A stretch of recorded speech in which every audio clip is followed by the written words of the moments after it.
Hello, good morning. Welcome to the second webinar of the GIS4Schools Intellectual Output number 3. First of all, I want to thank for our special guests from the Portuguese Space Agency and I0 Portugal Ciência Viva. Thank you very much to be with us and to share your knowledge. A special thanks also to Polimi that supports the written report during the process of this wonderful project.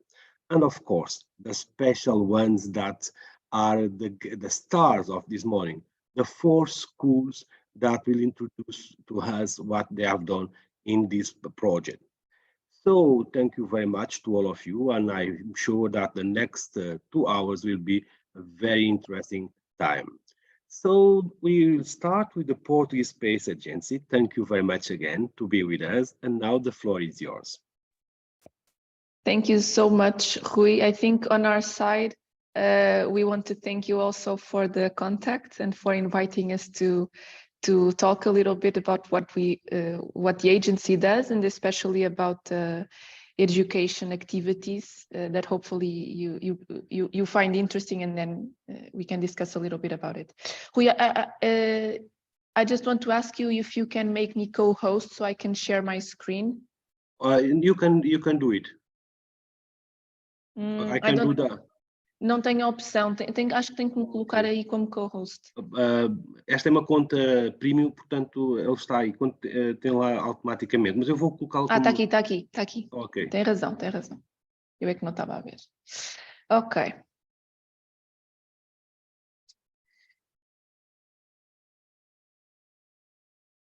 Pronto. So you can see my screen, right? Hopefully. Okay, Sophia, if you want to start. Good morning, everyone. So here I am here, Sophia and Marta, my colleague, to present the Portuguese Space Agency and its role at national level and showcase some of the activities that have been developed related to space education. Could you skip the slide, please? So the goal of there is the Portuguese space strategy that was launched in 2018, and the main goal was to become a relevant actor in space, climate, ocean interactions, and also to strengthen the collaboration between the Portuguese scientific community and also with the international partners and the industry. And also the strategy intends to promote the academy by continuously support education, scientific culture, and raise awareness activities for all citizens, as well as students and educators. Next slide, please. The Portuguese Space Agency was created in 2019, and its main goal was to implement the national space strategy that was previously explained. And the Portuguese Space Agency works in close cooperation with international organizations beyond representing Portugal in organizations such as ESA, ESO, SCAO, and the European Commission. And one of the roles of the agency is also to promote the industrial and innovation policy, as well as the project oversight. Okay. Thank you so much, Sophia. So as Sophia has already said, my name is Marta. I'm responsible for all projects regarding education here at the agency. Sophia works more on the Earth observation side of things, and so she will also explain a little bit about an activity that we have currently happening and we are currently preparing at the agency. So as Sophia said, one of the goals is to grow the space sector, the Portuguese space sector, and we consider that this cannot happen without motivating students to learn about space, not necessarily to become aerospace engineers, although this is also obviously an interesting area, and I'm an aerospace engineer.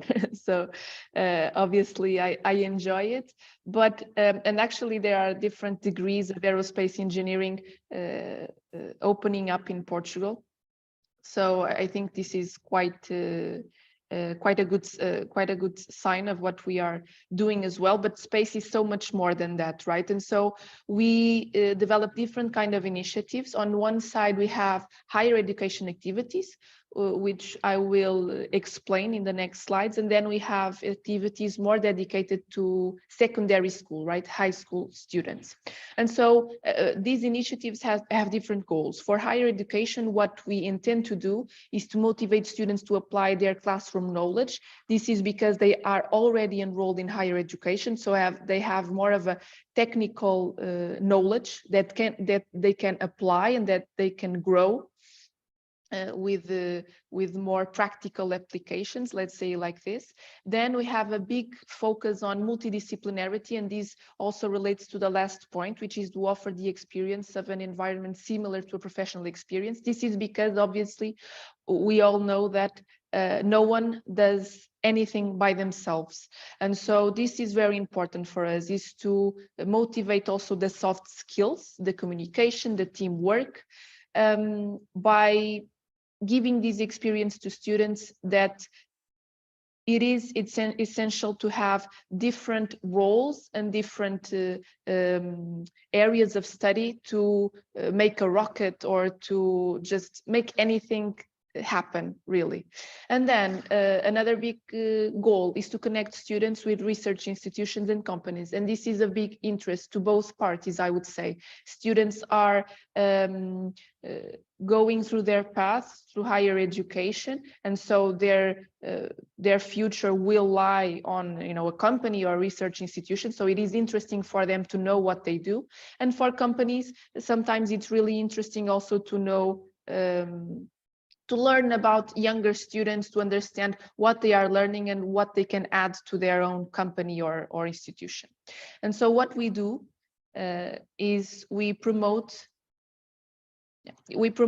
one challenge called the European Rocketry Challenge.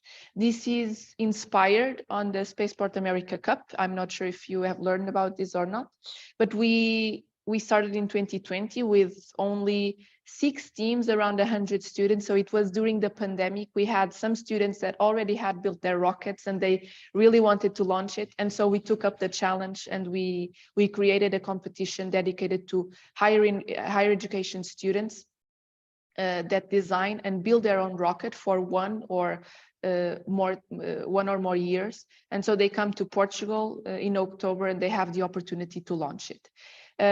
This has been gaining a lot of traction, and one of our goals was to see it gain traction in Portugal, in the sense that in 2020 we had 0 Portuguese teams, and in 2023 actually, so we are right now in the process of evaluating applications for this year's edition, we have around 3 or 4 Portuguese teams applying. So this is beautiful to see, I have to say, and we are so happy that, you know, Portuguese students have been coming to the competition since 2020, talking to other students, gaining knowledge, understanding how they can do it in all senses. So in the financial sense, trying to understand in the team sense how the teams organize themselves, and then obviously on the technical side of things, and they have been able to do it, which is a victory also for us.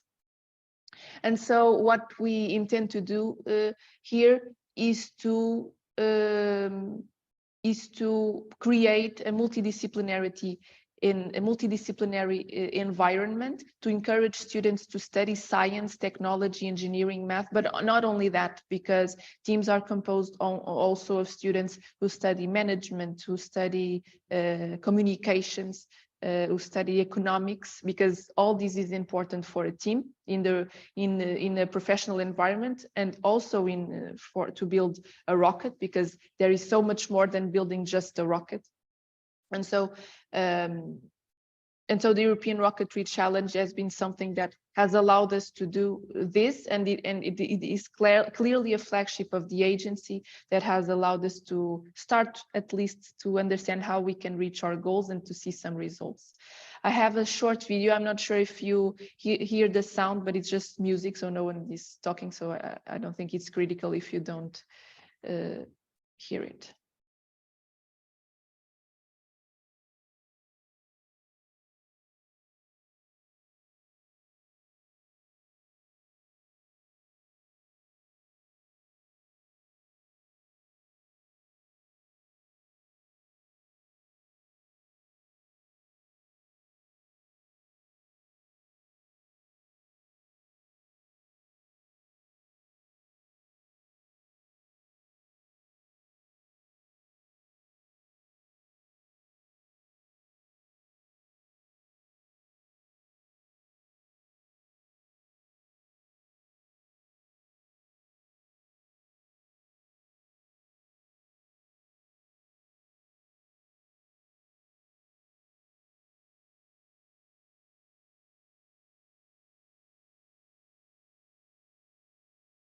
So rockets go up to 9 kilometers height, which is quite high. We have to stop air traffic actually to be able to do this.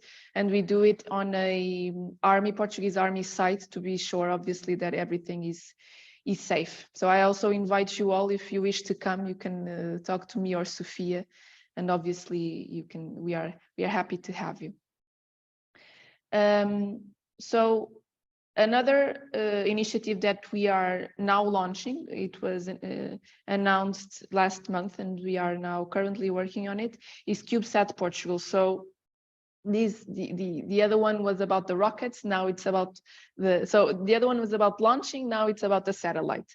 And what we wish to do is to motivate higher education students to build their own satellite, to understand how they can do it in an innovative way and in a way that benefits society, because really that's what we intend to do, to open horizons to students, and not only let them know that obviously that technologically this is quite complex or can be complex, but there are more to it, right? On a socially on a social level, it is in space can offer important tools. So this is also that something that we are launching now this year, and we will once we launch it, we will announce more in our social media. So we invite you also to follow us and for you to learn about the news.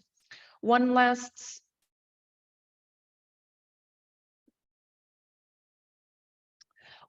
initiative for higher education students are the PhD scholarship calls. This is something that we do with FCT, so the Foundation for Science and Technology, the Portuguese Foundation for Science and Technology. And this way we can offer around 20 scholarships a year to students that wish to continue their advanced training in areas dedicated to space.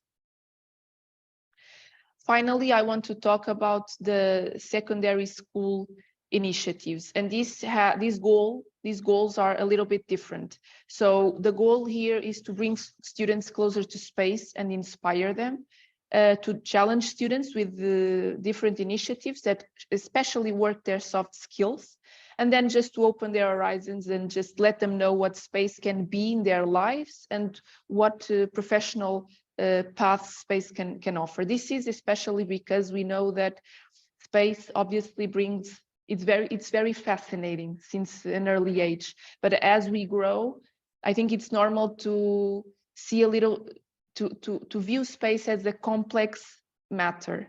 And what we wish to do here is to just try to prolong this fascination a little bit more, and to just let them know that space is much closer to us than we think. And so for this, last year we launched 0G Portugal, Astronaut for a Day. We are now on our second edition and it has been a success. And the goal is exactly this, so bring space closer to students and give the opportunity to 30 students to embark on a parabolic flight, I have a typo there, and experience 0G, so experience microgravity. And then just to motivate students to enroll in STEM areas, but also others, right? So law, management, communication and all that, but also these areas can also be related to science. And so what this process is that we invite students to participate in an adapted astronaut selection program. So there are 4 phases. They have to submit a video just to show why they want to participate. They have a second step of a space perception and visual stimuli test or assessment. And then they have a physical assessment, and finally they have the interview. And at the end of this whole process, 30 students are selected. We are lucky to be able to work with different entities, namely the Portuguese Air Force, Ciência Viva, the University of Porto and the University of Lisbon. And this is important for us since these are the entities that have the knowledge, and it is not of our interest to duplicate that, but to work in collaboration with them. I have a short video also. I'm not sure if I have lots of time, but let's try. It's okay. It's okay.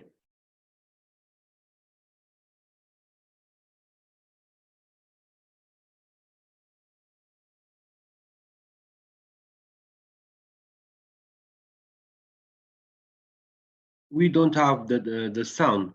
Perhaps we can interrupt the film and start with the sharing the sound. Perhaps. Let me try. Okay. Meanwhile, I have to say that I introduced this contest to my students, and wow, was amazing. That's good. That's good to know. Let me know if you hear it. Otherwise, I have to try another way. Okay. But let's try.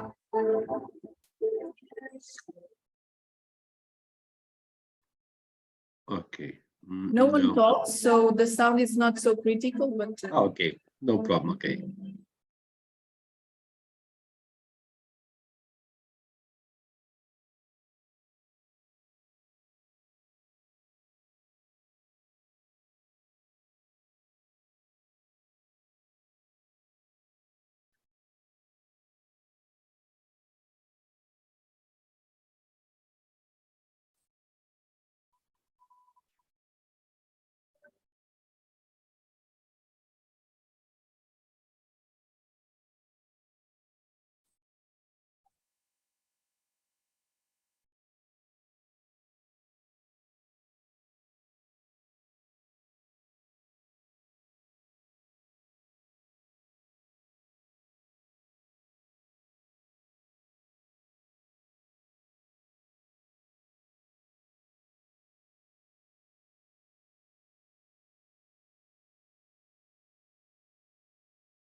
okay. So this is just a 2 or 3 minute 2 or 3 minute video, but actually I just invite you to go to our YouTube channel, and we have around a 15-minute documentary, which I think it's really worth it. So this initiative is meant for students between 14 to 18 years old. And we have had lots of interest from other countries, and actually Luxembourg is implementing the same initiative right now, this year. Finally, I want to talk to you about one last initiative that, although it wasn't created by us, this is promoted on an international level by SSEF, which is Space Science and Engineering Foundation from the UK. This is a competition called Space Design Competition that is promoted on different levels. So it is promoted on a national level. So we do it here in Portugal with Ciência Viva. And then it's promoted on an European level, which is SSEF that organizes it. And then students that win the competition or that have good uma prestação boa agora that have good work on during the competition, they can be selected to go to the world finals, which is at NASA. And so students are usually very excited to have this opportunity, and they have lots of fun working on a company structure to build a space settlement. It's usually quite it's quite fun, and we have quite good feedback. We do this with Ciência Viva, and I want to highlight Adelina will talk about this certainly. But Ciência Viva has lots of good initiatives. They have had a long work, longer than us, and so we are grateful to be able to collaborate with them, to use their resources and to use their knowledge also to be able to reach higher and reach more people and just to complete our goals. Finally, I will pass the word to Sofia, who will talk to you about one last initiative. So there is also being developed this initiative related with Copernicus, which is the European Union's Earth Observation Program. And it is composed by 6 families of satellites that are working globally. And in order to promote the initiatives for the uptake of Copernicus data and services, there is the FPCUP, which is the Framework Partnership Agreement for the Copernicus uptake. And the GIS4Schools, the Great Disaster Challenge, this initiative is within this framework. And the main goal of this initiative is to inspire pupils as well as teachers in order to use and to better understand the Copernicus program and the opportunities that lie within the Earth observation. And to highlight how the Copernicus program can monitor Earth and evaluate the evolution of the Earth and landscape and climate change and etc. This initiative is aimed for students between 13 and 16 years old, and the final event, let's say, happens during the Q1 between January and March of 2025. And to achieve this, there will be training sessions for teachers, as well as it is also expected an interaction between teachers and students before the final one-day event. Within this initiative, there is a cooperation of 11 countries, and this will also be implemented in those countries. At a national level, here in Portugal, we work with Ciência Viva. As Marta said before, we are engaged with them in several activities, and in this case also with our national civil protection. And for this initiative, that's mostly all, of course. Can you skip St. James as well? Thank you. In case there is any questions regarding any kind of activities, initiatives, or that you'd like, or any other question that you'd like to ask us, feel free to reach out to us. And thank you for your attention. Thank you so much. Thank you, Marta Gonçalves. Thank you, Sofia Couto, for your support. That was very super interesting. I have to share with you that when I promote the Zero G Portugal contest among my students, the most part of them says, we can participate, because I think that is one of the richness of the contest. It's for all, not matter if the students are from this field or from the other field. The boundaries are just the age. So for all the students, they can participate. And the beginning, they told us, but we can participate. Of course you can. You have a mobile phone. You can do a video. You are experts on that. So let's go. So, but I just convinced one of them. So, but it's better than nothing. But at the beginning, a lot of them was interesting, but with the exams and a lot of things, just one have done the film. So, but it's live. I'm sure that the next year I'll have more and so on. So thank you very much for your support, to sharing your time with us and your knowledge. Thank you very much. Okay, now we go to the next special guest of this morning.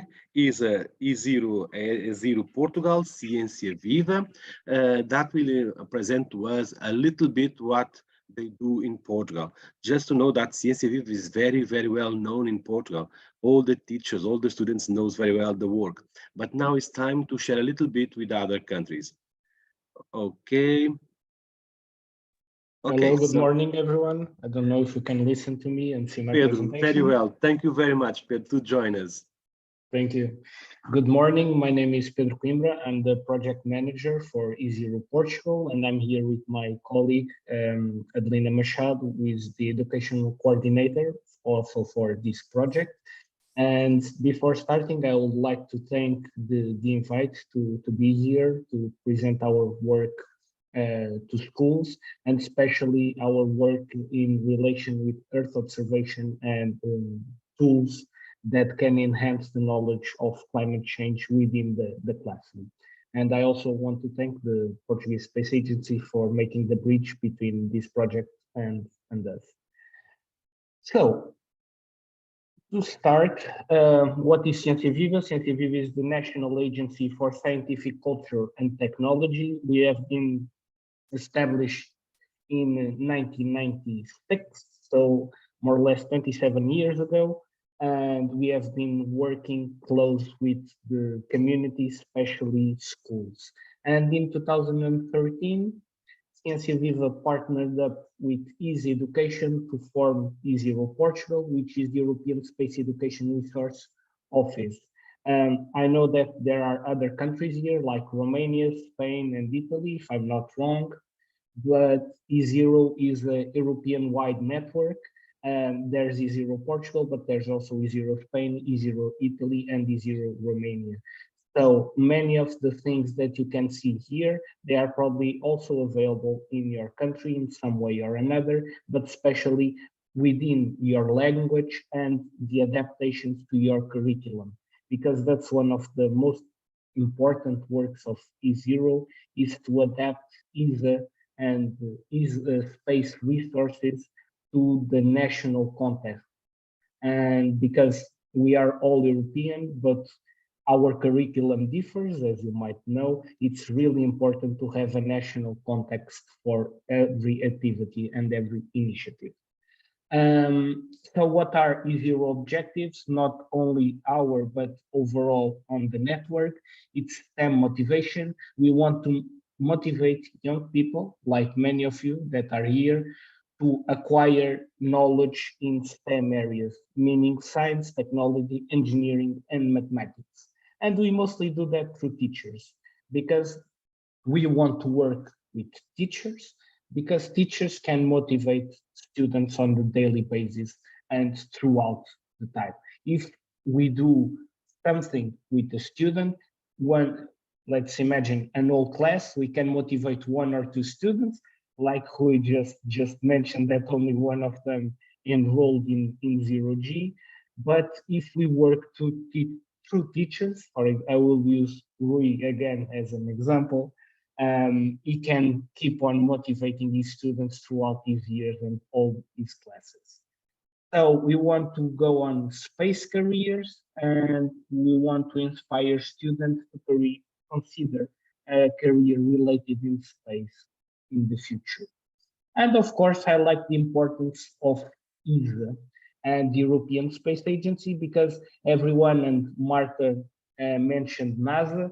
Probably everyone of you knows NASA and wants to go to NASA headquarters, but ESA has a very important job and a very important role, especially in Earth observation. And we want to promote the ties between universities, academia, and the public. We have several school projects that all of you can enroll on a European network basis. We here will highlight Climate Detectives, which is a contest that here in Portugal we are very proud of, but also in Spain, Italy, and Romania, you also can enroll in this project, and we'll talk about that later. But before that, I want to highlight two of our special and most prized school competitions, which is CANSAT and CANSAT Junior. CANSAT Junior is exclusive to Portugal, but where we invite students to build a micro satellite with the size of a soda can and to launch it on a rocket. We've seen Portugal Space presenting their rockets. The rockets from CANSAT are not that big. They just reach 1 kilometer into the atmosphere, but they launch a small satellite that can have a secondary mission. And that mission can be related with Earth observation. Actually, the schools that are participating this year, at least half of them have something in some way related to Earth observation and collecting data from the atmosphere. And on this project, we promote a lot of STEM and a lot of engineering because students have to build everything from themselves. So CANSAT Junior is targeted at 12, 13 until 15 years old, and CANSAT Portugal is targeted to secondary students. We do a lot of teacher training. Our teacher trainings have a several array of areas and subjects, and we want everything to be related with daily life and space, that relation, curriculum, connection, and everything has to be hands-on, because that's really important. We do face-to-face and online events in several areas. In here, we want to highlight the launch of James Webb. We followed that after the launch, and we do events also related with Sentinel and Copernicus, especially in partnership with the Portuguese Space Agency. And we focus a lot on Earth observation. We are building bridges between schools, research, and professionals in the industry, especially in the Portuguese context, because that's where we like to focus. But we also try to bring Portuguese professionals that are working abroad on innovative projects. And we want, of course, to establish close ties with the Portuguese space industry.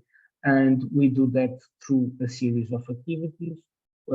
I want to highlight Space Goes to School, which is an annual activity where space professionals are invited to give lectures in schools free of charge. There's no charge for the schools. It's program, it's completely free. And a researcher will go to your school and give a lecture about the topic that he or she researches. And last year, and Adelina can correct me if I'm wrong, we had about 11,000 students through 13,000 students through this activity. So we had more than 400 lectures delivered into school. We know that there are some other countries that have similar initiatives. So you can contact your local E0 for further information to see if they offer this kind of possibility, but I think they do. Of course, we want to attract students to STEM, and foster the use of new technology and tools. And that's what we are going to talk about in the Climate Detectives project. So, because we are here talking about geographical information systems and how to use them in school, Climate Detectives is a project that invites students to research about climate, especially in their local environment. So we don't want them to solve a global issue. We want them to connect with their community and try to research a topic that might be affecting the local climate and the local environment. We do a very hard distinction between pollution and climate change. We want students to research climate change and climate modifications. We don't want them to research pollution. So we want them to use satellite data, which is really important, to observe water, air, the soil, the moisture, the plantations, everything that can be related to climate change and has been suffering modification throughout the years. And this is one example. Adelina, you want to take it from here? Yes, thank you.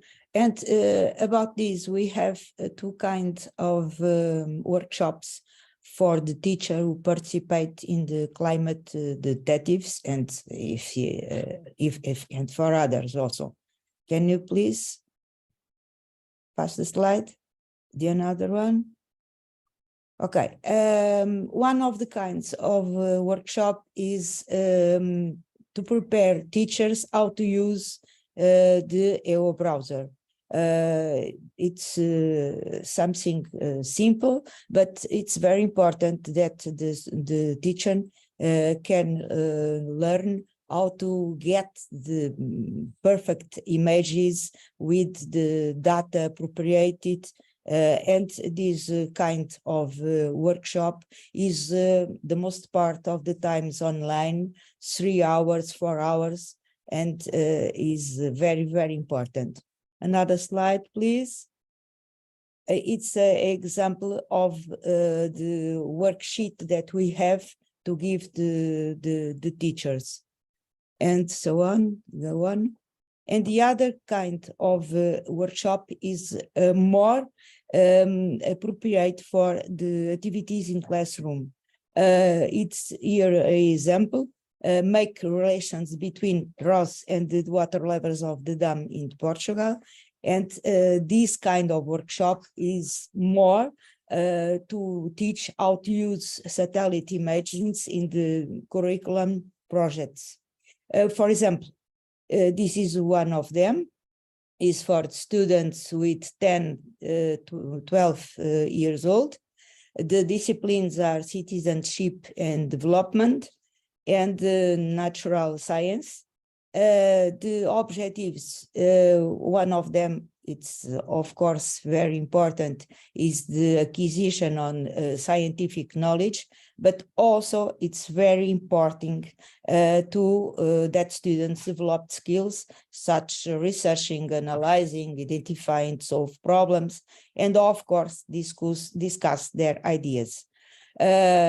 We have a big concern how to communicate because we think it's fundamental.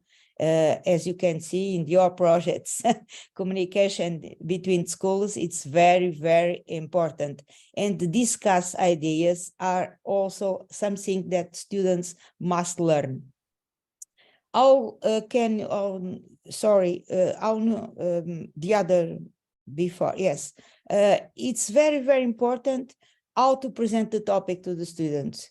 It's something that we think that we don't, the teacher don't impose the project, but and I think this is very, very a topic very, very important.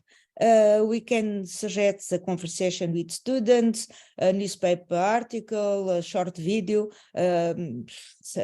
pictures, and other ideas.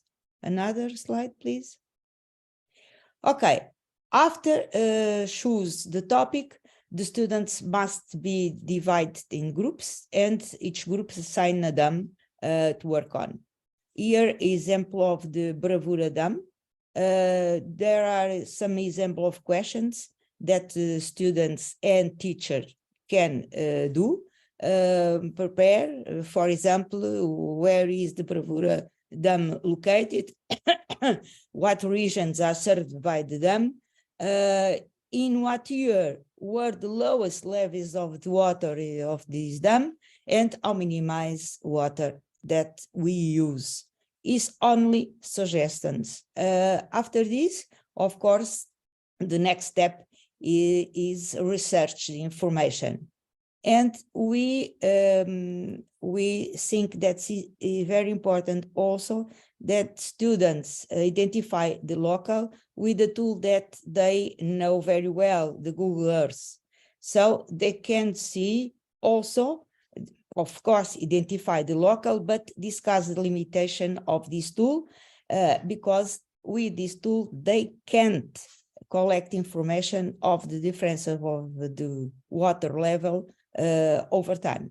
So it's very important, begin with a tool that they know and see why we must choose another tool like EO browser. The other slide, please. So when they search the information about the Bravura dam, they saw, they identified that the year 2022 is the worst year for the drought. So now they have a mark. They know that this is the worst year. So we can see what happened in the next year and the year before. So these images are obtained between 21 and 22. And as you can see, is a big difference in the same, and we must pay attention because the month that we compare is the same, is March. So it's very important to appeal the students to see these things. And finally, another slide, they can also do a little bit video of all the images for the months and compare the data, not only of this dam, but the others. And of course, they can also discuss possible solutions for the mitigation of this problem. So I think with these two kinds of workshop, the teachers can be more abilitated to work with these kind of projects with the students. Of course, we do a lot of training teachers, but I think we prefer talk about these two because the subject of this webinar. Thank you very much. Yeah. If you have some questions, can you please pass the other? Yeah. I think. Yeah. So yeah, we have still some topics to talk about. So one thing that we also do, and also in partnership with the Portuguese Space Agency, it's Space on Wednesdays. In Portuguese, the name it sounds a little better, but Space on Wednesdays is a monthly sort like of, we'll call it a video cast or a podcast that we do, where we invited professionals and researchers on several areas of space and make the connection between that and daily life. Last episode was Space for Green Energies, and where researchers were invited to share how they are doing their research in optimizing the use of solar, wind, and sea energy generating resources using satellite data. But not only that, some of our guests, and we had last year one episode dedicated to water management, And as we can see, there are a lot of geographical information tools when we are monitoring Earth from space, and they can give us a lot of information. The thing is that all the guests that participate in Special Wednesdays are available to share those resources with the classrooms and with the teachers. So it's really important, especially if they are participating in contests like climate detectives, if companies can share these tools, because it can help them identify a lot of problems. And we also, for those that want to research more, there are a lot of resources. This is an example of an E0 Portugal page, but probably your local E0 also have resources dedicated to Earth observation and satellite data for you to apply into your classrooms, or for students who want to research more on the topic, because we know there are a lot of interested students that want to do some extra activities on their time related with this. And yeah, that's everything from E0 Portugal and Ciência Viva. Thank you very much. And sorry, this address is aeroportugal@scienceviva.pt. If you write to this email, me and Pedro receive all the questions. So please use. Okay, thank you very much, Adelina Machado and Pedro Coimbra, for sharing this knowledge. And now I'm sure that we'll have a lot of initiatives with you, because as a teacher, I'm sure that I can also bring this bridge like the Portuguese National Space Agency has done. And I think it's very important for all the teachers to have this knowledge about the excellent work that we are doing. So as Adelina mentioned, we'll share the link, the emails with all the schools. So at the moment, I don't know if any school have some question. If you have, please turn on your mic. If not, there are no problem. I'll share the emails and you can do it later, because I'm sure the schools are a little bit nervous for the presentation. So that is natural, but it's a meeting between friends, so no problem with that. Okay, so perhaps we finish this first part of a webinar. So thank you very much for the Portuguese Space Agency. Thank you very much for E0 Portugal Ciência Viva to share with us what we are doing in Portugal in these fields. And as a Portuguese, I am a lot of proud to have these two institutions that do so great work. So thank you very much to share your work with us. Thank you very much. No problem. Okay, so it was very sorry. It was very nice and to be here. Thank you very much for the invitation. Thank you very much for your time, Adelina. Thank you very much. Okay, so we move now to the schools. Now I'll practice my Portuguese. Yes, I'm very good in Portuguese. Bom dia, José Afonso. Bom dia, Seixal. Okay. Okay, so as you can see, I speak very well Portuguese. Okay, so we start the round from we start in west and we go to est. So Portugal, Spain, Italy, and finally Romania. Okay, this is the schedule. So for each school, we have the presentation of the written report with the support of Polyme. Thank you very much, Daniela, to be with us. Maria Antonia and Marco is not possible to be with us because they have some personal things to do.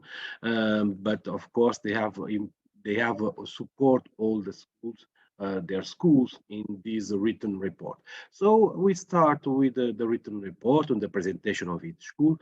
And after, from my side, I put the video that each school have done. So Vanya, the floor is yours. Good morning, everyone. Rui, I was thinking that you would share the video first, but maybe I can. But if you wish, it's okay, as you prefer. No, I can start with my presentation. So I will share my screen. Let me know if you can see it. Yes, we can see it now. Okay. I'm a math teacher. I'm Vanya, for those who doesn't know me. I'm here to present our final report on the project for the GIS4Schools, which would treat the vulnerability of flooding here in Seychelles. So at the beginning, we thought to study this index, or to compute this index by using some of the most significant aspects on a flood event. So we thought about looking for information on height, on slope, on the land use or occupation of the soil, and the type of soil. These layers would after be computed with weights that are those x's here on the formula. And this was our first attempt to produce something. Seychelles is a small council in the South Bay of Lisbon. It is located in an hydrographic bay. So we thought that it should be a good place or a good area to study these events based on a paper that Daniela from Polymy kindly sent us or find for us. That was our basis for this work. So we soon found out that our formula was well thought, but it missed some more significant information. From that paper that was made by a Greek equip, we saw that they had an area that was very similar to ours, which made this a goal to follow. So we had this formula. We should be able to calculate it based on those layers that you can see. So the G is for geology layer, the U is for land use of the soil, the S for slope, the D from distance from drainage, which was something that we didn't think about. The F for flow accumulation, also something that we didn't know about, the elevation and the rainfall intensity. So the layers should be obtained by data that should be looked up in a free data source, but we have a great planning department here in the municipality of Seychelles, and they kindly gave us some of the layers that were needed.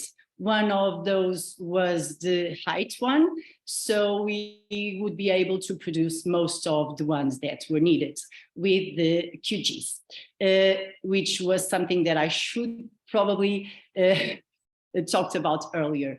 QGIS was the main software that we learned to use in workshop from Polymy.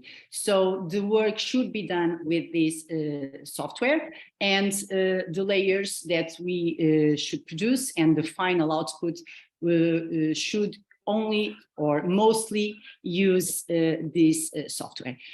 So with the height layer that the municipality of Seychelles gave us, we produced with an interpolation tool from the QGIS this digital elevation model, which you can see here. And at first we saw that Seychelles is almost flat. So the highest elevation that we have is 82 meters, which made the work a little bit easier in reclassification some of the layers. As a flat area, it's very prone, of course, to flooding, as we will see soon. This layer, this DM layer, is useful, very useful, to produce the slope one. This slope layer that you can see is reclassified. This means that we attribute ratings to the the vulnerability of flooding in each layer. And as you can see, the red means that we have a high vulnerability of flooding, and as Seychelles is flat, this was not a surprise, of course. The flow accumulation layer, which is also produced by the QGIS with a tool from Saga plugin, was produced, and we can see that we don't have that highest vulnerability level on the flow accumulation, mainly because we are flat, so the water doesn't flow that much. The one that have more impact, or it's more significant in the final formula, it's this one, the distance from the drainage network, which was also produced with the QGIS tools, and after reclassified. So as you can see, this is the most significant one. This layer, I will show you later in the final formula, it has a big weight. So we see that we are an area prone to flooding. As for the rainfall intensity, this data was collected from a national weather agency because we don't have access to weather stations here in Seychelles. So we did these calculations, which was also based in the work from Greece. We calculated the modified Fournier index. That's an index that help us to understand the precipitation behavior, let's say this way. So as you can see, we don't have a lot of rain here in Portugal or here in Lisbon, which were the data where the data was collected from. So we have a low vulnerability concerning, of course, the precipitation, total of precipitation by month. So we don't have a layer for this. This is a constant. So we passed to the last ones. This layer was also given to us by the planning department of the municipality. As you can see, we have some green areas here in Seychelles, which are less prone, of course, to flooding. And we have urban areas that are in gray. And of course, those are more prone to flooding as the soil is covered. So we also reclassified these ones, and the map on the right, of course, is the one with the index of vulnerability in each area. This layer was a challenge. One of the students that were participating in this specific task is Francisco, because he is from the biology lessons, and we did this digitization of the layer in those classes. So we didn't have, this layer was not given to us because the planning department did not have it. So what we did was we went to the geoportal that we have here in Portugal and collected the data from maps, from images, and then the pupils were put in groups and digitized themselves with the QGIS tools of digitization. They digitized all the geological areas. This was, I think, a very rich work for them, as they also work with geology in the biology geology lessons, and they could see the specifications of the soil here in Seychelles by themselves. And the final map is the one on the left. So this map was made, all made by our students. After that, we reclassified the specific geology with the ratings that you can see on the table, and we have the map for that. At last, we compute all those layers that I talked about with that formula that you can see on the left. So as you can see, the elevation and the distance from drainage network are the most significant layers. So they, of course, weight more, meaning that if they have by themselves a high risk or high vulnerability of flooding, probably we will have it on the final map. I don't know if you recall the distance from drainage map, but it was this one. And as you can see, the areas that are prone to flooding match the ones on the final map. All the information was computed through the raster calculator from the QGIS, and this is our final map. What is left to be done? We should, of course, try to figure out if the map is accurate, and we should do that by matching the past events that we had from floodings, and see if, of course, our areas are the ones that most probably flooded in past events. And probably we could, of course, improve our methods based on that data. We also did, which I don't have here, but we also did the replication of this project in Pemba, in Mozambique, just to see how hard it would be to have the same project with less data obtained through partnerships that we could have. So I don't know if I missed something. My students that are here, please let me know if I missed something. Daniela from Polyme should also be able to let me know if I missed something. And I don't know if you want to share the video or if we pass to another school. Thank you very much, Vanya, for your extraordinary work. Thank you very much for the students. I don't know if Daniela have anything that want to say. If not, I would like just to congratulate to Vanya and to the school. It was a great pleasure to work with you, and it was very, very good work. So I think that it was evident from the results. It was not trivial work, and it was accomplished in a very good way. And I'm very happy to see the video presented by the students. Thank you very much for your support.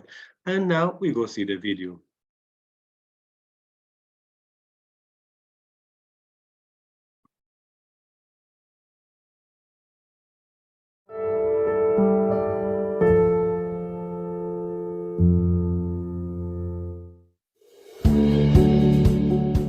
If the world was our lab, we would be able to conduct experiments and gather data on a global scale. That will help us understand the impacts of this intel on ecosystems, human health, and infrastructure. This would allow us to gain a deeper understanding on the various phenomena and how they interact with one another. However, it's important to recognize that the world is a complex system, and any interventions or policies that we implement to address climate change may have unintended consequences. Therefore, we will need to carefully consider the potential risks and benefits of any interventions we make and ensure that they are effective, sustainable, and equitable for all populations. GIS has huge contributions for this. Seixal is a municipality located in Lisbon metropolitan area. It is situated on the south bank of the Tagus River, opposite to the city of Lisbon. The municipality covers an area of approximately 95 square kilometers and has a population of around 184,000 people. Seixal has a diverse geographic with areas of flat lands near the coast and hills and valleys further inland, with a strong emphasis on preserving its natural resources and promoting sustainable development. The low-lying areas of the municipality are vulnerable to flooding during heavy rainfall or storm surges, which can cause significant damage to buildings and infrastructure. Flooding was our study case, so we'll talk about it and how key GIS helped us. QGIS is a free and open source geographic information system software that offers several tools and plugins to study flooding vulnerability issues. Some of the key features of QGIS that can be used for flood vulnerability analysis include processing DEMs, which are elevation maps of the terrain. DEMs can be used to calculate slope, aspect, and other topographic parameters that can help identify areas prone to flooding. As for the hydrological analysis tools, QGIS has several plugins that can be used to calculate drainage areas, flow directions, and other hydrological parameters. These tools can help identify areas that are likely to experience flooding based on their proximity to water sources and terrain characteristics. The vulnerability of flooding mapping was produced by using QGIS raster calculator, and we were able to create flood vulnerability maps, which can help identify areas that are at high risk of flooding. We also use a range of QGIS tools for geospatial data analysis, including spatial statistics, interpolation, and clustering. Overall, QGIS offers a powerful set of tools for studying not only, but including flooding vulnerability issues, and can be used by researchers, policymakers, and community groups to identify areas at risk of flooding and to develop effective strategies for flood mitigation and adaptation.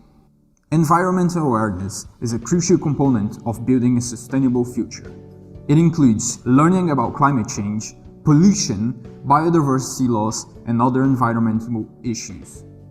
Working with GIS helps individuals to use their voice and advocacy skills to raise awareness about environmental issues. This project allows us to work in straight collaboration with one goal in mind: studying the impact of climate change. Erasmus Plus is a program launched by the European Union that aims to support education, training, youth, and sport in Europe. The program provides opportunities for individuals and organizations to participate in a range of activities, such as studying, training, volunteering, and teaching in different European countries. Erasmus Plus is a program launched by the European Union that aims to support education, training, youth, and sport in Europe. The program provides opportunities for individuals and organizations to participate in a range of activities, such as studying, training, volunteering, and teaching in different European countries. Erasmus Plus offers opportunities for students, teachers, training, volunteers, and youth workers to gain international experience and develop new skills. If this is what we did, imagine what you can do.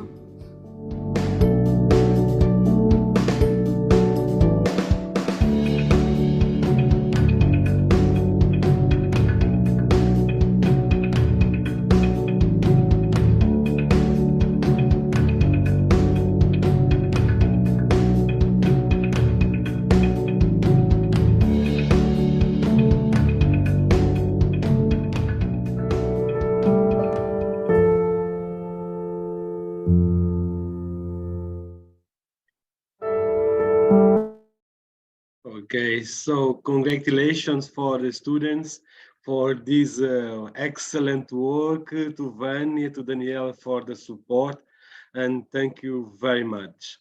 Okay, so we move a little bit from the neighbor country, go to Buenos Dias, Formentera. ¿Cómo estáis? Buenos dias, Marco Ferrer. Bom dia, Rui. Tudo bom? Tudo bem, tudo bem. Good morning, everybody. Good morning. O palco é vosso. The floor is yours. Your floor. Okay.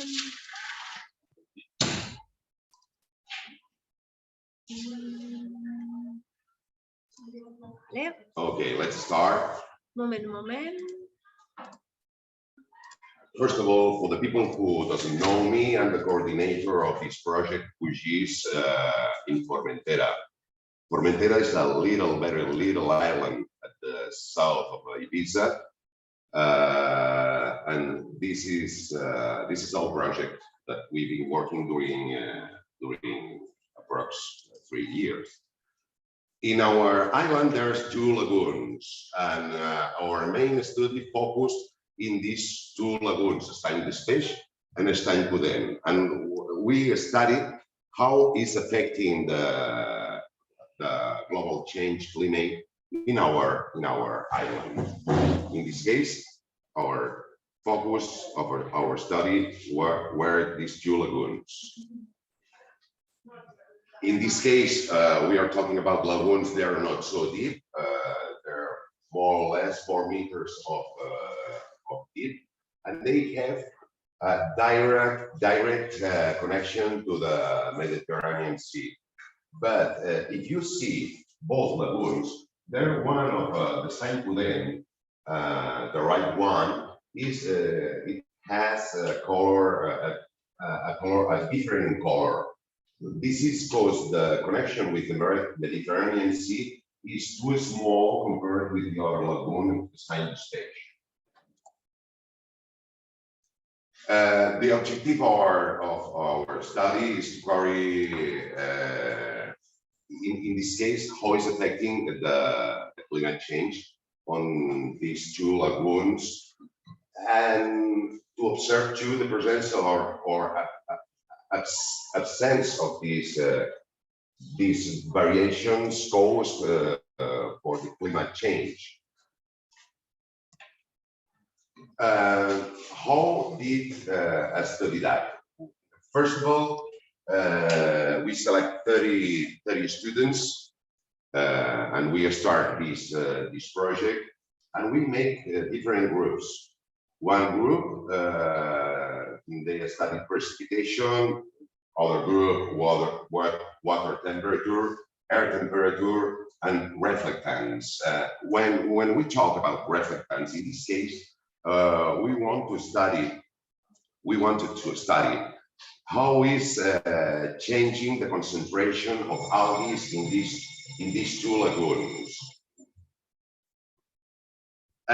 Precipitations, we got all the data from the database, from the internet, because that's the unique way to get this information.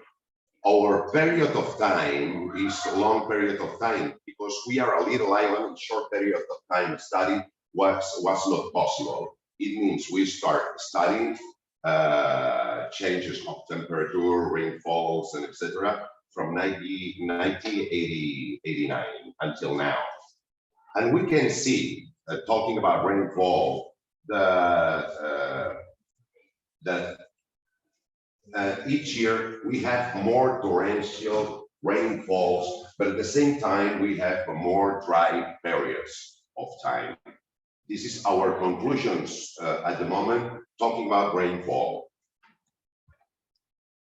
According air temperature, we've got all this data from web pages, national web pages, and according air temperature, we cannot see significant changes from, in this case, 1984 until now. But the tendency line is that the temperature is growing. Talking about water temperature, we use GIS tools. Why? Because there's no data on internet talking about water temperature and in concrete of these two lagoons. In this case, we use GIS software. In this case, not QGIS program. We use IO browser to take all the data temperature, using in this case the pictures from Landsat. We didn't use the Sentinel satellites because they are relatively new, and we use Landsat because they are operating from 1985 in this case. We can see the difference between the Mediterranean Sea and lagoons. Of course, Mediterranean Sea, we are talking about a big amount of mass of water, it doesn't affect temperatures like in both lagoons. But in this case, we can see very, very differences. And tendencies lines, like you can see, according Mediterranean Sea or both lagoons of Formentera, we can see the tendence line is increasing too. In this case, we make a picture using GIS software, showing that in colors that really temperature of water is increasing year by year. And another point of our study is the quantity of algae concentrated in both lagoons.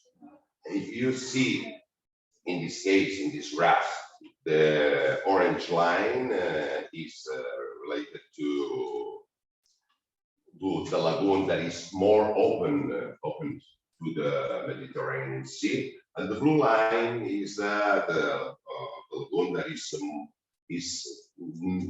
is not separate from the Mediterranean Sea, but the connection is too small. And we can see how the algae concentration they are changing during some periods of years. But in this case, what is the cause of the changes of algae concentration? We have our hypothesis, but it's another study maybe for next year. And finally, we finish our project. The more complicated for our project is to manage this quantity amount of data. We are talking about a project, our study project period starts in 1986 until now, more or less, and it means manage a lot of quantity amount of data year by year.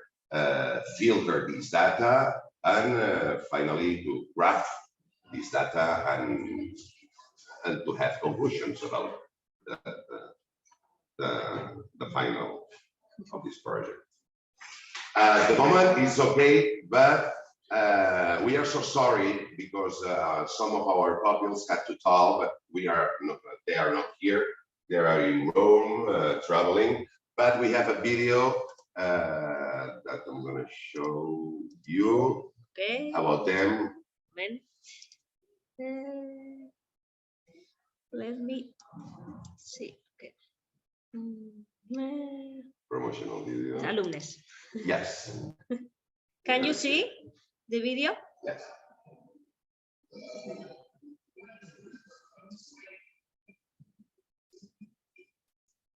We don't have the sound.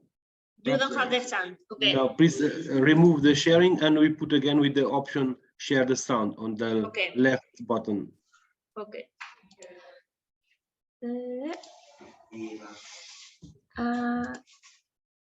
Y ahora aquí es aquesta. Compartir sonido.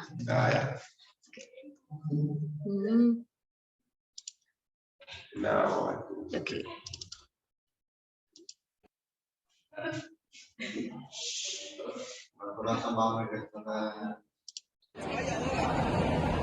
Hello, we are the students from Spain, and we see? are currently visiting Italy.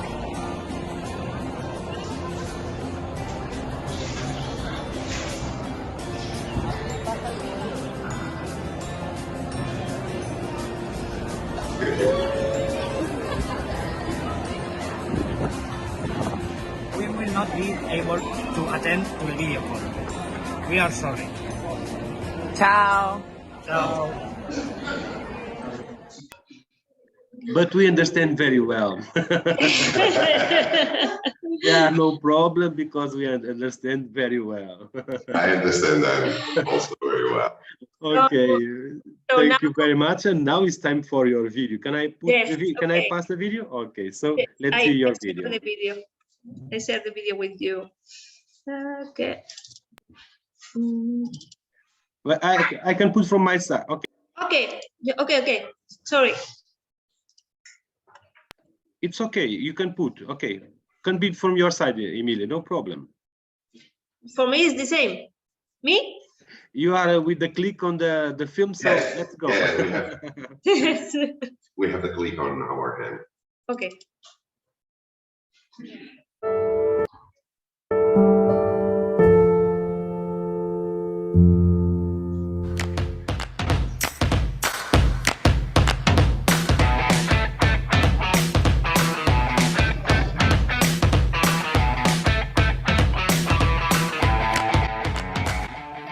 Hello, good morning, everybody. I'm Carlos. I'm from Formentera. I'm teaching physics and chemistry at the school. And what I'm thinking about this project, GIS4Schools, I think this project, it gives us, our pupils, the possibility to involve in these STEAM projects. The STEAM projects means a lot of, it means science, maths, technology, art. It gives the possibility to make a project involving all these areas.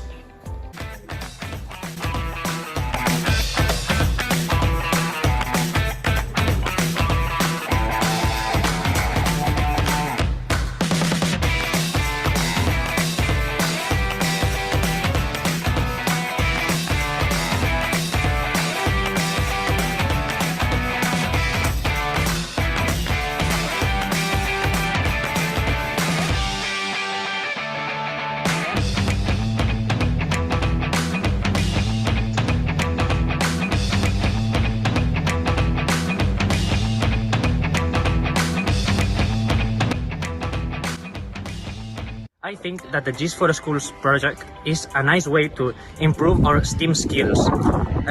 We've researched and analyzed the data collected from satellites from the European Union. And now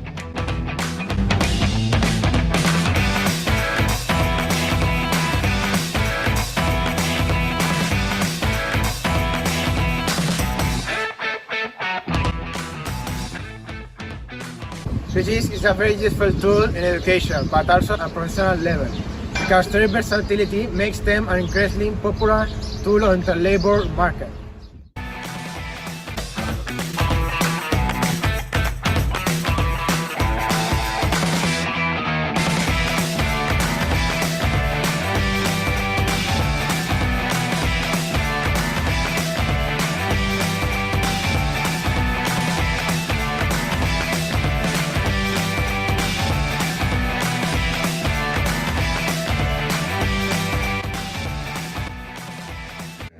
The GIS4Schools project has been very enriching for both students and teachers.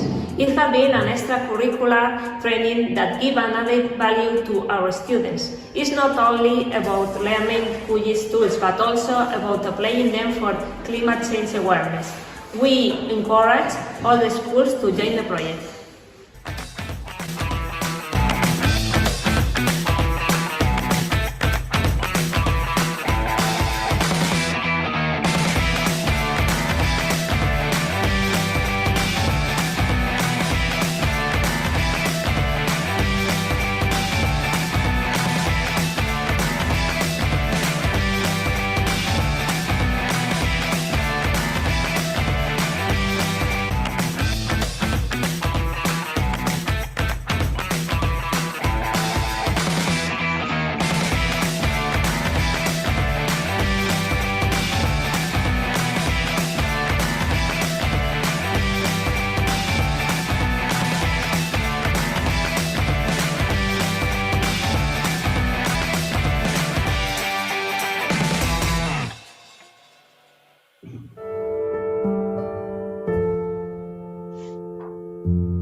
Okay, and that's all. Congratulations, thank you very much for your work, the students' work, and was so interesting to see your film and the work that you have developed. We have not talked during this webinar, but it's not easy, as we can see, with the mask, with the pandemic. So it's to do a work on these conditions is if in the normal conditions sometimes it's not easy, with these conditions was especially hard, and the work is so good. So congratulations for you, for Emilio, for Carlos, for all the other colleagues in Spain, and for all the students for this excellent work. Thank you so much. Thank you. Thank you very much to you. Okay, so it's time to move to not to the students from Spain in Italy, but to the Italy students. So, buongiorno, Istituto Tecnico Tecnologico Guglielmo Marconi, buongiorno Rovereto. Good morning. Eugenio. Good morning, everyone. Students. Eugenio, I have to say this because all of the countries have a very good background, but yours is like a professional. It's like a professional. Yes, because we have this small radio, let's say web radio for, it's a group of school in Trentino which has this project with this radio. So we are in in our radio is set. Online. They are online always. They are online, the radio. Yes, yes, Okay, I think it's so, online with the playlist, but okay. sometimes we have podcast, something like that. Okay. Well, I actually, have to take the note. actually, I not really understood that I was supposed to do the presentation, so I left to my student the duty of doing that, and so they are conducting the presentation for today.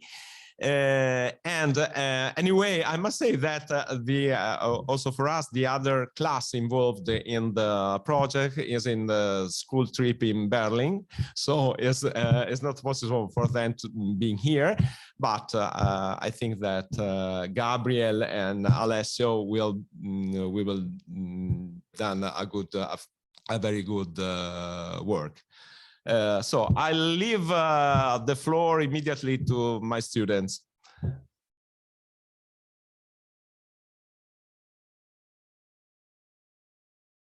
Able to present? Okay, go.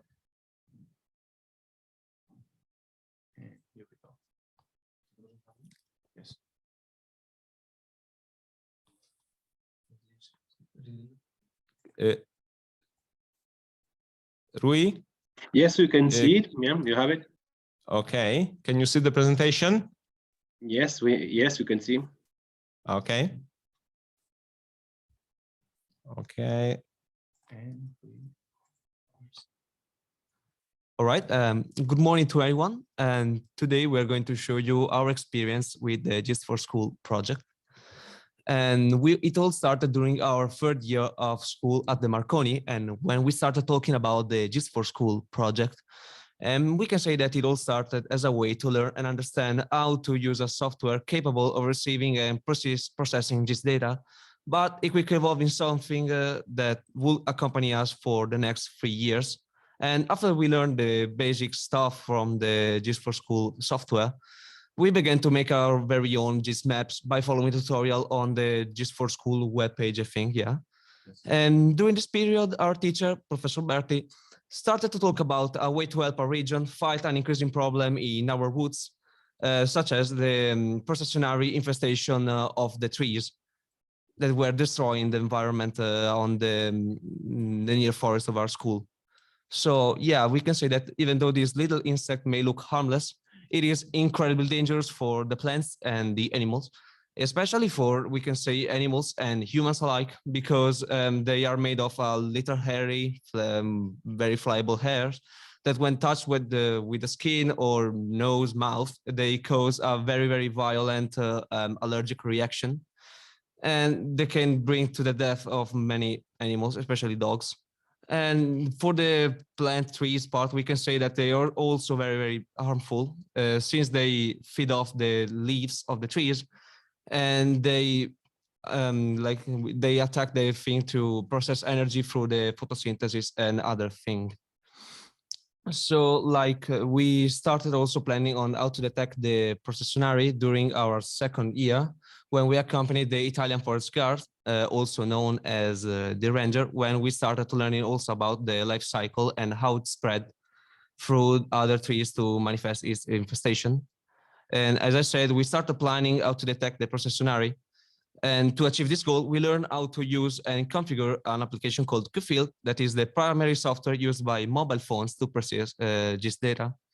This app is also very effective from various points of views, especially to raise the awareness of the population about this problem on our territory through a phenomenon called the social sensing. Explain very quickly, the social sensing is a phenomenon that occurs when people talk about stuff that happens in their surroundings on the social media or more in general on internet. And it is a very quick way to spread information through population and to raise awareness about problems and in the community. It's thanks to this phenomenon if we decided to develop an app capable of shoot and store photos so that people will share them with others to initialize a sort of chain effect that will inevitably raise the consciousness about the processionary infestation. So yeah, after this first encounter with the processionary, we decided to take matters into our very own hands. And we went on an excursion with the students of the second year in the woods surrounding our school, called the Bosco della Città di Rovereto. We were at least, I think, 200 people that day in April.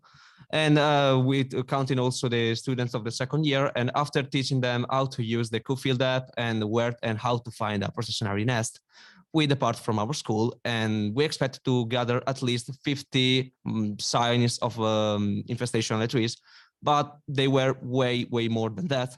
In fact, we collected at least 200 marks and photos on our QField map. So at this point, we had lots of data thanks to the report of the students during our excursion, and we were in a desperate need of a way to process them all and group them in a QGIS project, updated QGIS project. And this is where our colleagues from the IoT or computer science department came in hand, because they started to develop a web server application to gather all this information and to develop a QField project. And this app is called QField Marconi. This app is also used to automatically download to the student's smartphone the configuration file for the QField software, so that they would have been completely autonomous and able to operate on the field by themselves. As you can see here, this is the main interface of the application.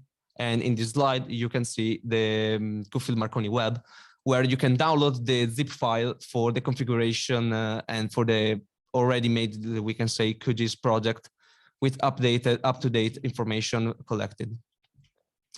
So moving on, we want you to see a brief tutorial we have used yesterday to teach a Bosnia-Herzegovina class on how to use our software and how to map an infected area. They didn't have the processionary infestation, they have a fungi infestation in their woods. So I welcome you to the marking infested trees. That is a sensational tutorial by Marconi. So first of all, you have to download the GIS project you downloaded before this slide. And you have to open the QField app and click on Open Local File. It will open a submenu where you have to click on the green button on the corner, and then you have to click on Import Project from Zip, click on the project you download, and then it will redirect you to the main page where you have to click on it. Our name is Bosnia-Herzegovina project, but it will have a different name for you. By clicking on it, it will spawn you on our areas, so Rovereto, Italy, and Trentino Alto Adige. You just have to scroll on the phone screen to reach an area of your interest. Now we are going on in Bosnia-Herzegovina, where there is the mountain that you had to map. Now we find our area and we click on the 3-line button and we click on the pen image to enable the writing mode. Now we head back to the interface and you can see that a little cursor has appeared in the center of the screen. And this is our main tool to map processionary trees. By clicking on the green button, another menu will pop up, and you have three information you can type in or just take a picture, as you can see. The first information is the tree type, with Pomar is a very common type of tree in their area. And then you can select the level infestation, low, medium, or high. And then you can just take a picture to help localize have a better localization of the trees and just share with other people, maybe if you want, to spread the information about this problem. Now check out, and as you can see, dot has been made on the map. Yeah, this is maybe you have noticed maybe that this dot is the same as the slide before, but it should add another dot, a second dot on your map. So after by doing this, you just clicking around on the screen, the student were able to upload automatically to the server all the information collected. And after uploading them, just by clicking again on the server button, a new QGIS project is automatically created. And as you can see, this is the result of our first expedition with the students of the second year. Truly a big win for our team, I think. And lastly, over the last few months, we noticed that the QField has developed a feature called QField Cloud that is very similar to the client server we created. The only difference is that their cloud costs about 60 euros a month, while our program is completely free, which is a great price, I think, and it will be downloadable by anyone in the near future. Now, leaving the floor to my colleague Alexio, it starts to talk about satellites, images, and informations. We were all hyped and very excited about this project, and so we decided to go higher in the sky using satellite data to analyze the processionary in the processionary nest and the Bosco della Città di Rovereto. We all know satellites, how they work. They circle around the Earth and take pictures, and we decided to use them using a Sentinel-ABO browser. In this case, in this picture, we can see Sentinel-2, and that is actually the very satellite that we used for this kind of experiment. The problem was the resolution of the satellite was very low because the area that we had to work with was really small, and the resolution wasn't made properly for this kind of tight and small spaces. So we couldn't see processionary nests from above, and so we had to scrap this kind of method. And we tried another thing, always with satellites. In this case, we used indexes and satellite data, such as NDVI or moisture indexes. In this case, we have a moisture index in this picture, where we have the drier spots colored in red, whereas the more humid spots, the more wet spots in blue. And as the color gets colder, the place is more humid. And we tried it.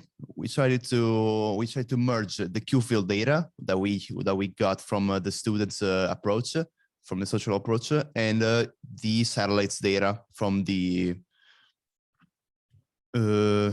moisture index in this case. But the findings were inconclusive because the satellites data is low quality, and we couldn't do anything about it. So we stepped back down. We came back down to Earth, and so we decided to try again with the social sensing approach and making it more automatic by making a Python application, which makes it so the program finds in an automatic way the processionary nets in a picture. In this case, I have this pine tree with some processionary nests, and what it does, it filters out the white pixels from the picture and puts it in a black background. So we have this kind of picture now. Now the program, what it does, it sees also these kind of pixels that are very small, which are not processionary nests, so it clears them out. it erases them and makes it so the white noise is canceled. So the picture is more, how can I say it, more precise. And so the result is here. This is the result with a red stroke around the processionary nest, as well as the program telling us how many nests are there. In this case, there are 9, 3, 6, and 9 nests in this picture that the program has seen. And it worked fine until there was a small problem. Not everyone has a very high quality camera in their phone. So neither they do have unlimited skills or a high competence in taking pictures. For example, in this picture on the left, we can see that the exposure is very high, making it getting many white pixels and making it so it's very hard for the program to analyze this picture and see the processionary nest. Even I myself can't even see the processionary nest from my naked eye. Whereas with the picture on the right, we can see the tree is much more darker and the photo has a very much more low exposure. So the processionary nest might be more easier for the program Python to search. One thing is that 2 schools, one from Bosnia and Herzegovina and one in North Macedonia, reached out to us and got interested in the project and was willing to cooperate with us. The Bosnian school with using the same approach to look for fungi on the trees, whereas the North Macedonian school to look for both, even for fungi on trees as well as processionary nests, and this is where we are today. I will leave you with a quote from Dejan Stojanovic, which is a Serbian poet, saying that without space there is no time. And lastly, I'm gonna show you the video that we made about this project. If I think I have to start again the condivision because there is no audio. Tell me if there's the audio. No, we don't have it. No, there's no audio. Okay.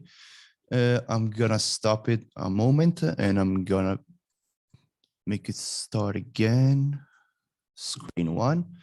Here we go. Now the screen should put out the sound. We have it. With the aid of the GIS4Schools program, we have been developing a phone app for the past 3 years, with the specific goal of locating processionary insect location inside the Rovereto woodlands on the outskirts of the city. First of all, let me explain what a processionary insect is. The pine processionary is a moth that finds its natural habitat in a coniferous forest where pines are most present. The problem is, it is very destructive in our territory, not only for nature, but also for other living creatures that might get across them, causing intense skin irritation on a human being. Initially, we considered the idea of using satellite imagery in order to detect the presence of the processionary. We tried to use different indices, like NDVI or moisture indexes, to find a correlation between them and the presence of the processionary, but our findings were inconclusive. On top of that, the resolution of the image provided by the satellites was too low to be of any use. Since the satellite option was unfeasible, we decided to use an on-site surveying approach. This was possible because processionary nests are easily visible even from the ground. Our final goal was to produce a map of the distribution of processionary in the area, with every infested tree being marked by a dot. Besides, we wanted the surveyed data to be collected digitally, for easier processing. To achieve this, we used an open-source phone app called QField, which allowed us to collect the data digitally to be later used in QGIS, another open-source GIS program. While QField proved to be the ideal app for this project, we still had some issues. First of all, we needed a way to easily distribute the base QField project to more than 100 students involved in the surveying. And then we also had to merge all of the students' collected data into a single big QGIS project. To solve this, we created a web application that automates these processes. Via HTTP requests, one can both download the base project and upload the required data, which will then be automatically merged in the background with all of the other uploaded data into a main project. Moreover, the app exposes a web page that can be used to download both the main project and all of the collected data individually. To make the transfer of data between QField and our custom web app as seamless as possible, we also developed a mobile Android application that serves as bridge between the two programs. This app automatically downloads the base project to an appropriate location and makes the upload process a one-tap affair by automatically compressing, renaming and sending the data that was collected in the previously downloaded base project. After we gathered all of the useful data, we made a decision to use Sentinel IO browser, a website designed to display high-resolution data from numerous satellites, such as Sentinel-1 through 5P, and try to look at potential correlations between the satellite's data and the presence of processionary nests, as well as determining which factors like humidity, temperature, or height might favor a better environment for the processionary nests to live. Examples include analyzing with filters such as moisture index or NDY index.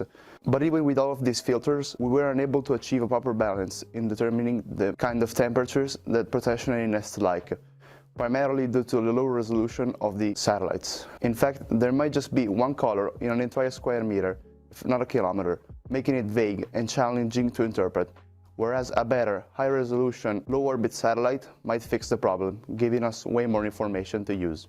We are currently working on the redevelopment of both the mobile and the web app to make them usable with more than just Roveretos Woodland, after schools expressed interest in using this system. The new app will offer greater flexibility by allowing multiple projects to be hosted on a single web app, enhance the user management that doesn't necessarily rely on school emails for authentication, and an improved user experience for both the mobile app and the project web page.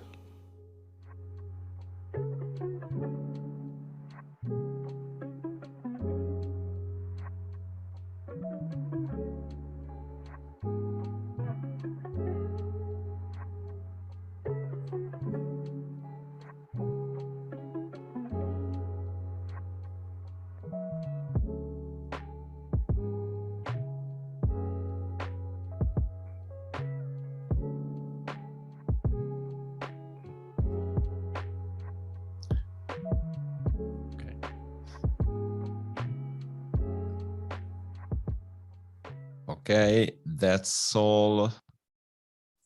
Eugenio, I have one doubt. Yeah. I don't know if they are real students or if they are assistants at the Polytechnic of Daniela. They are not assistants at the Polytechnic. They are not teachers. Are you sure? No. Yes. So They are thank not you. yet, but they could become. They were really Wow. Super. Congratulations for all of you. Okay. Thank you so much. Amazing work. Thank you. Daniela, I don't know if you want to say something. I'm impressed both by this and the previous work. It's really great to see the students and to see the involvement, also the problem solution. So it was really good. Congratulations, everyone. Thank you, Daniela. So congratulations all of you. This is amazing to do this work, because with these kind of students, with this super, for a teacher to see one of these things, I think if I am a lot of proud to be just a partner in this project, I am sure that the teachers in Italy have at this moment, they don't have words to see this so great work that you have done. So congratulations. Thank you very much for your effort in the project. Okay. So we move to the last one but not least. Bună dimineața, Romania, Bucharesti. Bună dimineața, Colegiul Național Ion Neculți. Good morning, Romania. I hope I don't have your image yet. Okay. I don't know if the colleagues from Bucharesti can join us. Okay. Because I just put here to see all the gallery. Okay, I can see you, Andrea, but I cannot hear yet. And Nicoletta also. And Andrada. Okay, so I can see you, but I don't have yet your sound. Okay. Adeline, good morning. I don't know from Romania, who will show the, make the presentation. Okay. If you need a little time there, no problem. We can see first the film, okay? Okay. Can you hear me now? Yeah, now I can hear you. Good morning. And my Romanian was okay or not so good? It's encouraging. Oh, thank you very much. Thank you very much. In Bucharest for improving. So we wait for you. Thank you very much. Thank you very much. Okay. Okay, from your side, the presentation I think is Andrea that will do it, right? I don't have your sound. No, I can hear you. Sorry. Okay, I have a new device here. So, but we can start with the film if you need a little bit more time. I think for the other device we'll have the sound. Can you hear me now? Yes. This is the good of the technology. From one side we see the image, from the other the sound. This is the wonderfuls of the technology, for sure. Yeah. Now can you hear me? Very well, very well. Okay, okay. Thank you. Dar cred că ai scos camera. Okay.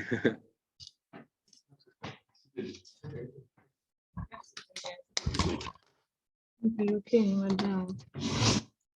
Okay, I will share my screen. Can you see it? Okay, I think it's 1 or 2 seconds. Now we can see it. Okay, the floor is yours. Okay, thank you. Hello, everyone. I will present you our final results from this project.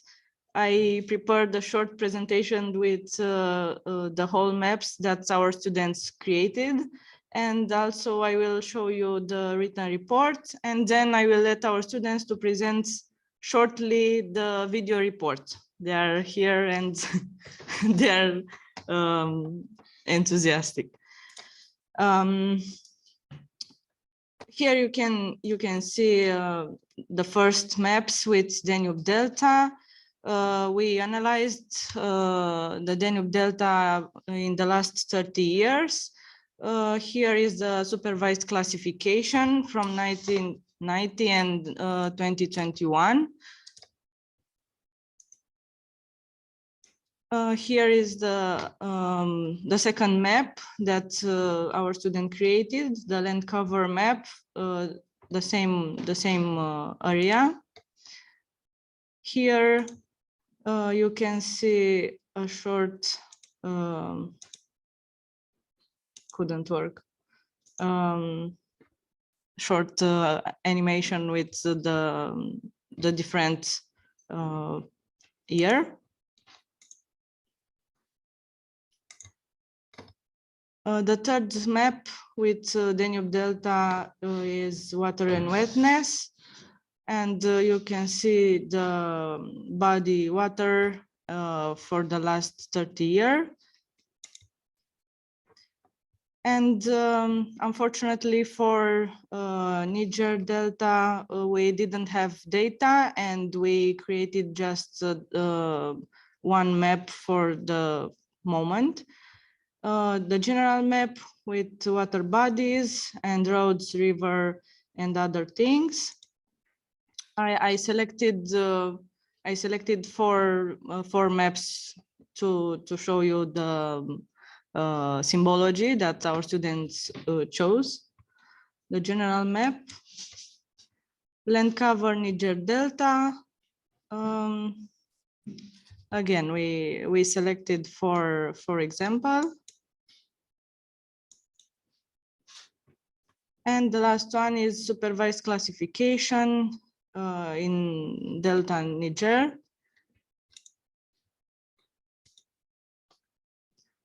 And now I will show you shortly our written report.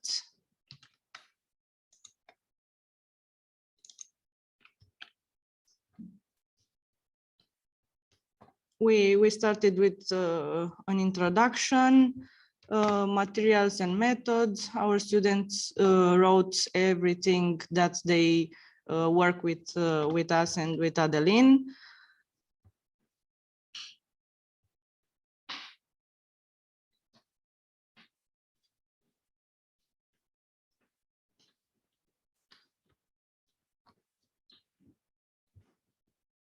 This is the process that we followed on this project, and also the replicability output and results and discussion.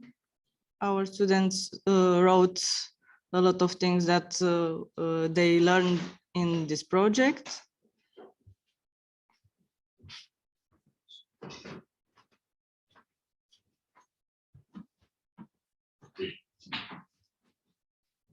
And for the Niger Delta, the same.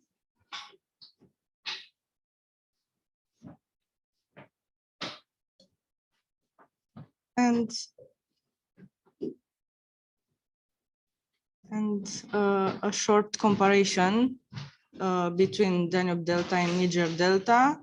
A short comparison about vegetation and water bodies, because we didn't have the data for a long period for Niger Delta. We thought it's better to compare the vegetation between these two delta. And conclusion. And now I will let our students to present the video reports. But firstly, I want to thank special thanks to Adeline Lazar for help and for support us, and also thanks to Marco Gianinetto. I know he is not here right now, but he helped us a lot, and thanks Marco Gianinetto and Adeline. Okay, now I will let our student to show the video report and to present it shortly.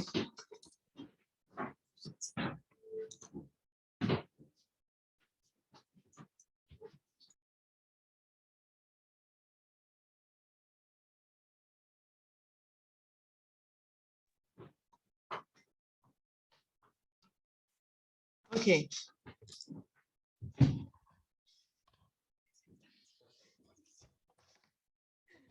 Eu pôr no microfone.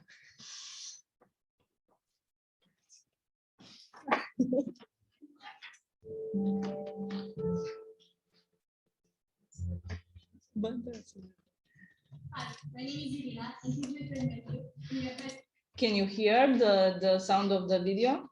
Yes, you can hear. Okay, thank you. And we are going to present what is Erasmus Plus project. Erasmus Plus will example for study, train, gaining experience, and the volunteer abroad. It improves my skills, help me learn languages, and make friends from different countries. Let's talk about this concept. But firstly, what is GIS? GIS is Custom Geographical Information System. It's the base of all the active maps to help you have a better understanding from the location anytime and anywhere. Unfortunately, due to the lack of material, we can have a lot of practice in our sentences. GIS4Schools gave us the perfect opportunity to understand the theoretical part we learn in school. It also helps us understand how climate changes, such as droughts and floods, affect certain places. Today, we have brought more down to talk about our results.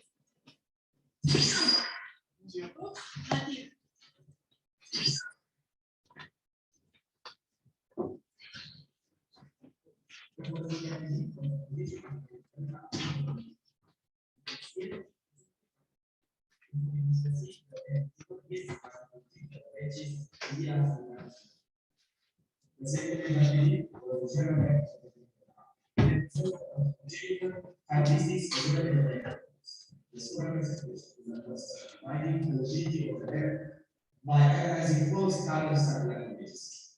The supervisor specification was made by the same methodology as the one in the year.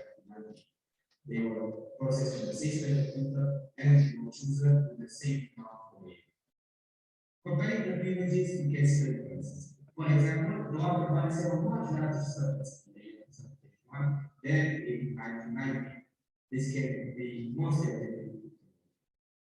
The water analysis helps us locate the areas that are almost out of water and the ones that are temporarily out.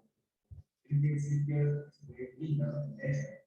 This type of map has large markers, but also easy. Unfortunately, the fact they didn't allow me to show you also numerous maps made for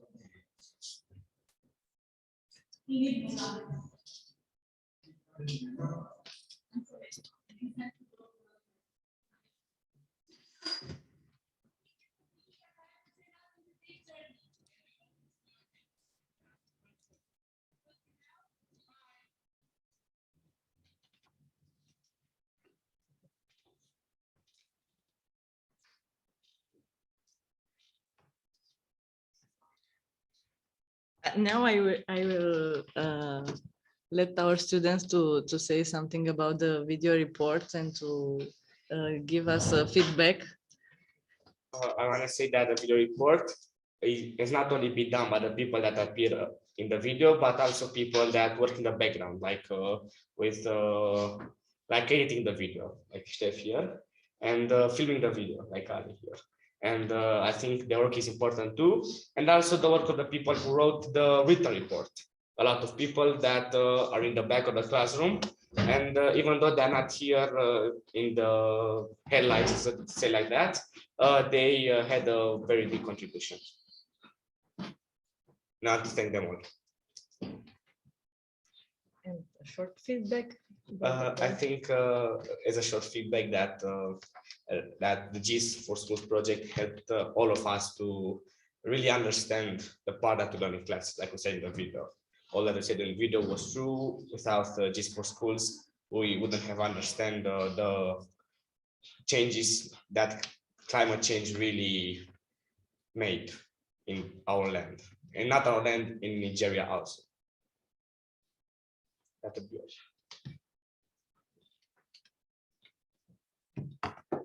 Okay, thank you. No problem.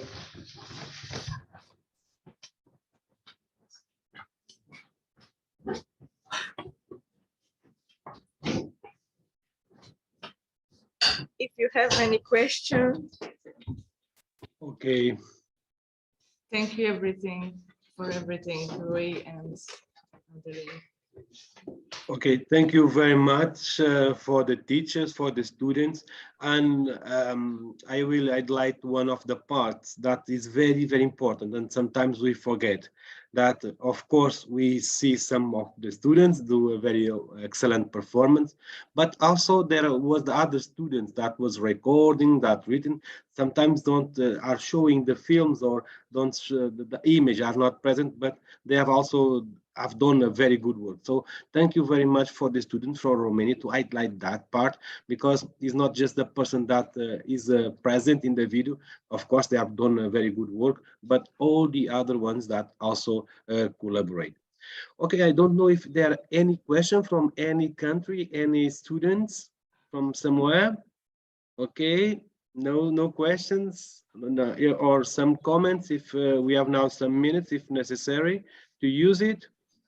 Okay, if not, we'll share all the links or the emails. Just we are now in this webinar, but will be available on the YouTube channel of the GIS4Schools channel. So if you are seeing this film on our YouTube channel, all the materials will be available on our website. You just need to search for GIS4Schools on the website, on the internet, and you find all these materials, the written report, the videos from all the 4 schools. So thank you very much for watching, if it's the case, and for the for the participants of today. So a special thank you very much for the Portuguese Space Agency. Thank you very much for the I0 Portugal Ciência Viva. And thank you very much for the stars of today, the 4 schools, the Afonso in Portugal, Marc Ferrer in Spain, Marconi in Italy, and Ione Kulc in Romania. Thank you very much, because without your work, your extraordinary work, nothing of this was possible. The teachers and the entities, the institutions are present in these GIS4Schools. We are working for the students. And when we see these results, we see that we have a lot of pride that the things are giving the motivation for the students to have a better future, to have more knowledge. So thank you very much to all of you. And we hope to see you one of these days in one of the final events of the project. Thank you very much for all of you.